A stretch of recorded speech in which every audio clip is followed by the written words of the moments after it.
ഈ അധ്യായത്തിൽ നമുക്ക് മെറ്റാലിക് ടെക്സ്റ്റ് ഇഫക്റ്റ് എങ്ങനെയാണ് ക്രിയേറ്റ് ചെയ്യുന്നത് നോക്കാം. അതിനായിട്ട് ഇവിടെ ഒരു ന്യൂ ഫയൽ ക്രിയേറ്റ് ചെയ്യുക. ഒരു 11:8 വിഡ്ത്ത് ആൻഡ് ഹൈറ്റ് ഉള്ള 300 റെസൊല്യൂഷനുള്ള ഒരു ഫയൽ ഇവിടെ ക്രിയേറ്റ് ചെയ്യണം.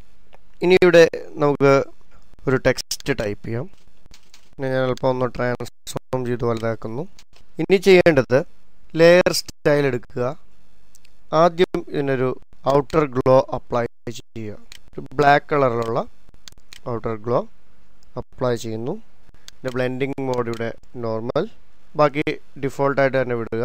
ഇതിൻ്റെ ബിവൽ എംബോസ് അഡ്ജസ്റ്റ് ചെയ്യുകയാണ്. ഇവിടെ ഇന്നർ ബിവൽ തന്നെ സ്മൂത്ത്. ഡെപ്ത്ത് നമുക്കല്പം കൂട്ടാം. അതിനുശേഷം സൈസ് ഒരല്പം കൂട്ടി അതിൻ്റെ ഷെയ്ഡിങ് ഓപ്ഷനിൽ ഷെയ്ഡിങ് ആംഗിൾ 120 ഡിഗ്രി 50-65. അതിനുശേഷം ഹൈലൈറ്റ് മോഡിൻ്റെ ഒപ്പാസിറ്റി നമ്മൾ 100 ആക്കുന്നു. ഇനി ചെയ്യേണ്ടത് ഇതിൻ്റെ ഗ്ലോസ് കോണ്ടറിൻ്റെ ഗ്രാഫ് എഡിറ്റ് ചെയ്യണം. അത് നമുക്ക് വേണമെങ്കിൽ ഇവിടെ പ്രീസെറ്റിലുള്ള ഗ്രാഫുകൾ അപ്ലൈ ചെയ്യാം. അതല്ലെങ്കിൽ നമുക്ക് ഐക്കണിൽ ക്ലിക്ക് ചെയ്ത് കഴിഞ്ഞാൽ ഇവിടെ ലീനിയർ ഗ്രാഫ് എടുത്തു ഇങ്ങനെ ബെൻഡ് ചെയ്ത് ഗ്രാഫ് ക്രിയേറ്റ് ചെയ്യാവുന്ന. ഞാൻ ഇതുപോലൊരു ഗ്രാഫ് ഇവിടെ ക്രിയേറ്റ് ചെയ്യാണ്. ആവശ്യമില്ലാത്ത നോട്ട്സൊക്കെ നമുക്ക് ഡിലീറ്റ് ചെയ്യാം. അതായത് ഇതുപോലൊരു ഇഫക്റ്റ് ഇവിടെ നമുക്ക് കാണാം. ഇനി ഇതിൻ്റെ കോൺടവർ ഒന്ന് നമുക്ക് ചേഞ്ച് ചെയ്യാം. എൻ്റെ ഗ്രാഫ് ഞാനിവിടെ ഇതുപോലെ ചേഞ്ച് ചെയ്യുന്നു.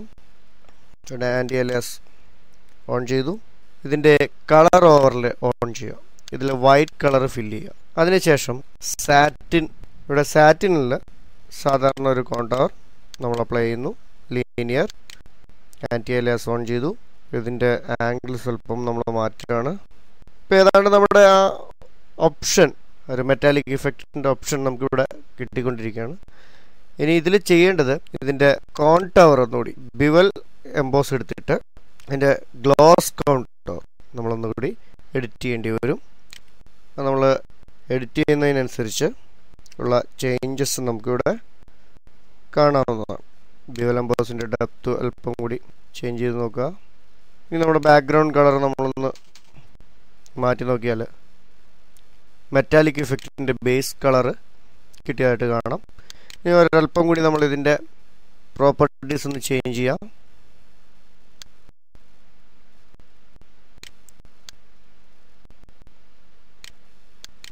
ഒരല്പം ടെക്സ്ചർ നമുക്ക് ആഡ് ചെയ്യാം.